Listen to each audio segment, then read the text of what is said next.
Bom, vamos começar então, né?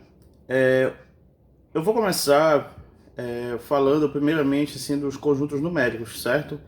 Esses conjuntos numéricos eles vão englobar assim o segundo e o terceiro tópico do que vai cair na tua prova, certo? Os conjuntos numéricos, quem são esses caras? Bora falar deles. Eles são os números naturais representados pela letra N, ou melhor, naturais, certo? Representados pela letra N.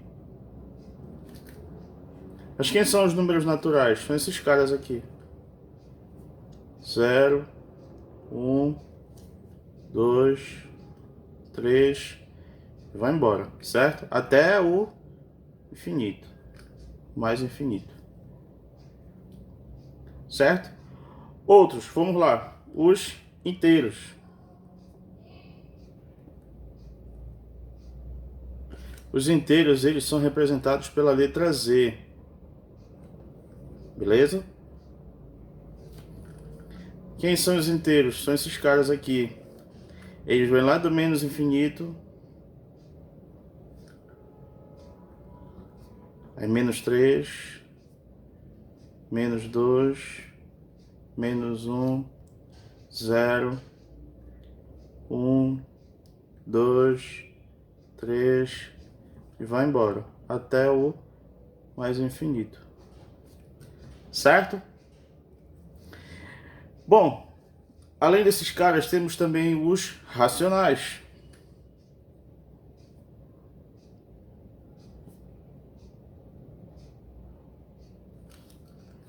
Racionais são representados pela letra Q.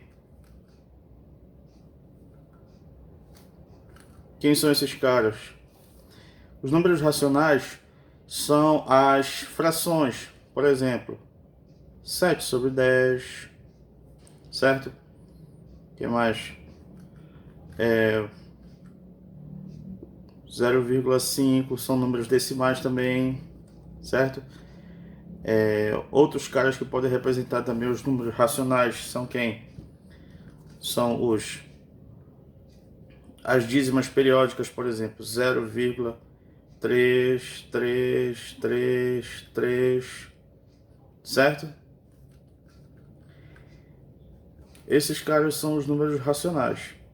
Só levando em consideração que os inteiros eles englobam os números naturais. Os números racionais eles englobam tanto os inteiros quanto os naturais, certo? Temos também os números irracionais.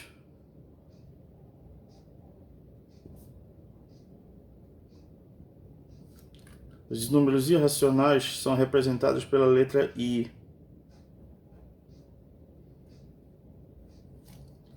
Quem são os números irracionais?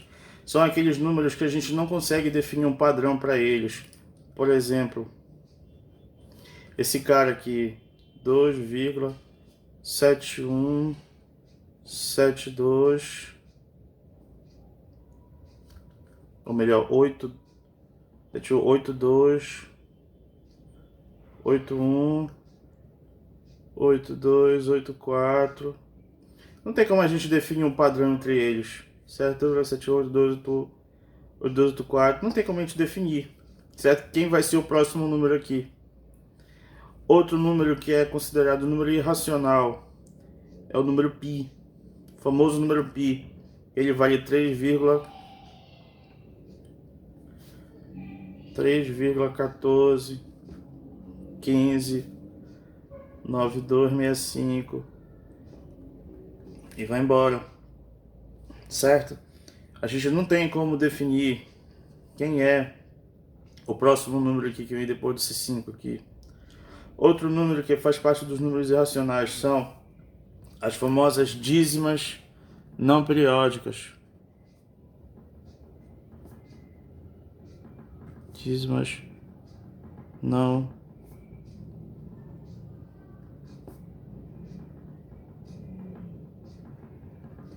periódicas. Elas também fazem parte dos números irracionais, certo? E depois dos números irracionais, nós temos o mais completo número de todos, que são o conjunto dos números reais, representados pela letra R. Vou colocar reais aqui. Certo? Representados pela letra R. Quem são os números reais? São todos esses caras aqui. São os números naturais, os números inteiros, os números racionais, os números irracionais. Certo? Se a gente for fazer um conjunto de todos esses caras aqui, da relação entre eles, olha só, eu tenho, por exemplo, aqui o conjunto dos números naturais.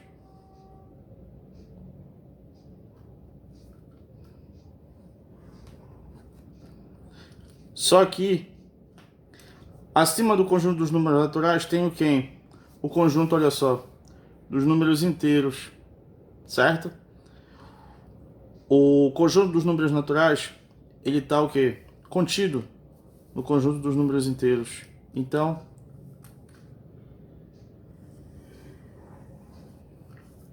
aqui temos o conjunto dos números inteiros,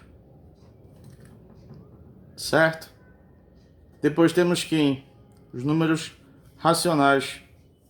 São os números que eles podem ser representados por frações.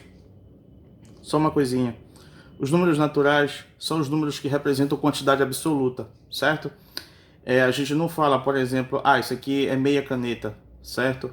Ou, por exemplo, é meio carro, meia chave. A gente não fala dessa maneira, certo? A gente fala uma caneta, duas canetas, um carro, dos carros, certo? São os números naturais que representam quantidades absolutas, certo? Números inteiros. Por que a gente chama de inteiro? Porque não é quebrado, certo? Porque ele não é representado não são representados por frações.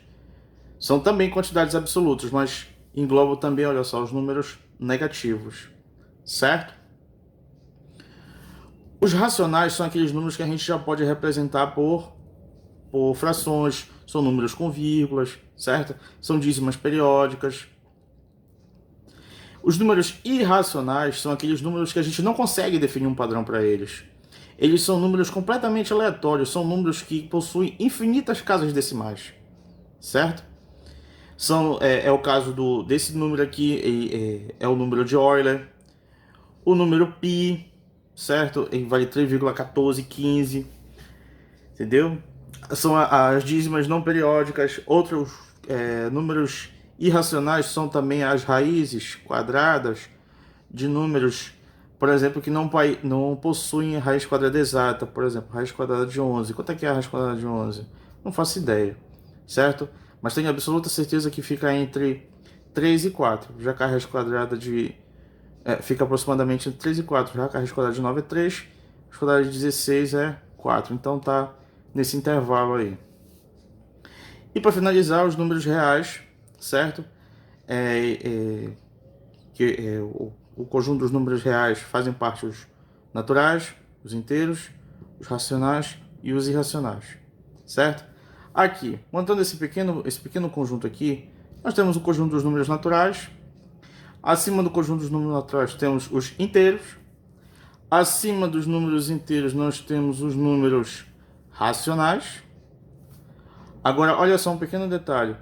Nós não temos o conjunto dos números irracionais acima dos racionais. Por quê? Porque os números irracionais, eles não admitem nenhum desses caras aqui, nenhum desses três caras aqui, certo?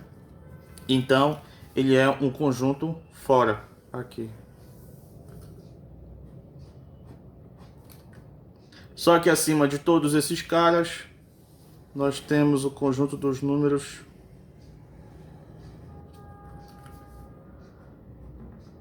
reais, certo? Uma aulinha aí, basicamente de conjuntos numéricos, só para a gente começar. Sugiro que tu pegue todo o conteúdo dessas aulas, dessa aula aqui, reescreva quantas vezes for necessário. Naturais, inteiros, racionais, irracionais e reais, certo? Bons estudos e até a próxima aula.